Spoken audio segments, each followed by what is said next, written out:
Section 6. Managing Zika Symptoms.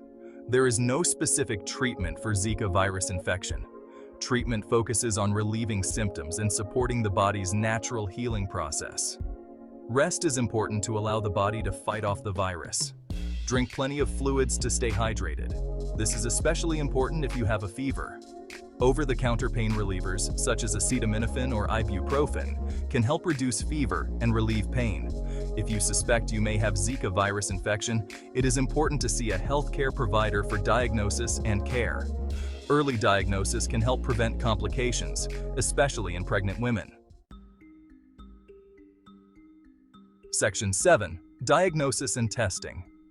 This section delves into the crucial steps and methods used to identify the presence of the Zika virus in patients. Diagnosing Zika virus infection can be challenging because its symptoms often mimic those of other mosquito-borne illnesses, such as dengue and chikungunya.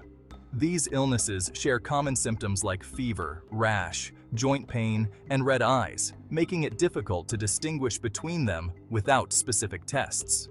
Healthcare providers rely on a combination of factors to make a diagnosis. They consider the patient's symptoms, medical history, and potential exposure to mosquitoes in areas where Zika is prevalent. A thorough medical history and physical exam are essential. The doctor will carefully examine the patient, looking for signs that are characteristic of Zika virus infection. The doctor will ask about recent travel history, possible mosquito exposure, and symptoms.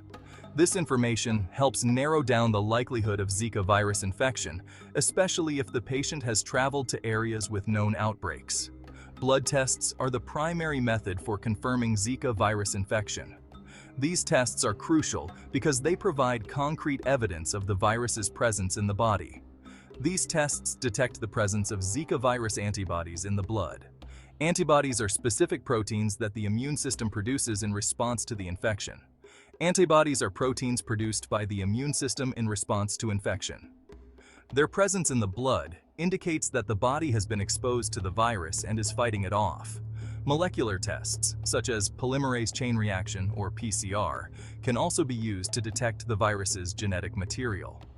PCR tests are highly sensitive and can identify the virus even in the early stages of infection, providing a definitive diagnosis.